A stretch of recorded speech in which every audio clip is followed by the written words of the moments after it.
Francis മാർപ്പാപ്പയുടെ ആത്മാവിന് നിത്യശാന്തി നേർന്ന വൈക്കം തലയാഴം ഗ്രാമപഞ്ചായത്ത് അംഗത്തിന്റെ നേതൃത്വത്തിൽ സമൂഹ പ്രാർത്ഥനയും ഛായാചിത്രത്തിൽ പുഷ്പാർച്ചനയും നടത്തി. തലയാഴം 8-ാം വാർഡിൽ ജോൺ പൗവത്തിലിന്റെ ഭവനത്തിലാണ് പ്രാർത്ഥനാ ചടങ്ങുകൾ നടന്നത്.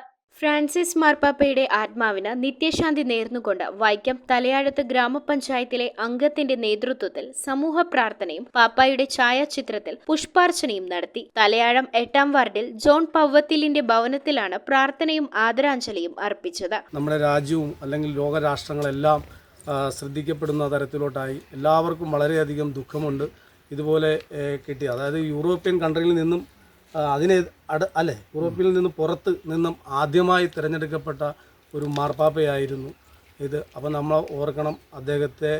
നമ്മുടെ വാർഡിൽ ഇപ്പം ജോണേട്ടൻ പറഞ്ഞ പോലെ എല്ലാ മേഖലകളിലും എല്ലാ രീതിയിലുമുള്ള നിര്യാണങ്ങൾ ആദരാഞ്ജലികൾ അർപ്പിക്കുന്നുണ്ട്. പഞ്ചായത്ത് അംഗം Preeja K Sasi, CDS president Nirmala Vinod, Eliyamma John, Leelamma, Shari, Shailaja, Alli Rani, Savitha Mol, Marykutty, Kanumol തുടങ്ങിയവർ ചടങ്ങിൽ സംബന്ധിച്ചു. News bureau, Vaikom. റിങ്ങുകൾ 1 ഗ്രാമിൽ തുടങ്ങുന്ന മാലകൾ, നെക്ലസുകൾ 9,000 രൂപ മുതൽ ഡയമണ്ട് നെക്ലസുകൾ 1 ലക്ഷം മുതൽ ആരംഭിക്കുന്ന വെഡിംഗ് സെറ്റുകൾ. കൂടാതെ നിങ്ങളുടെ പഴയ സ്വർണത്തിന് ഏറ്റവും ഉയർന്ന മൂല്യവും. Maharaja gold and diamonds,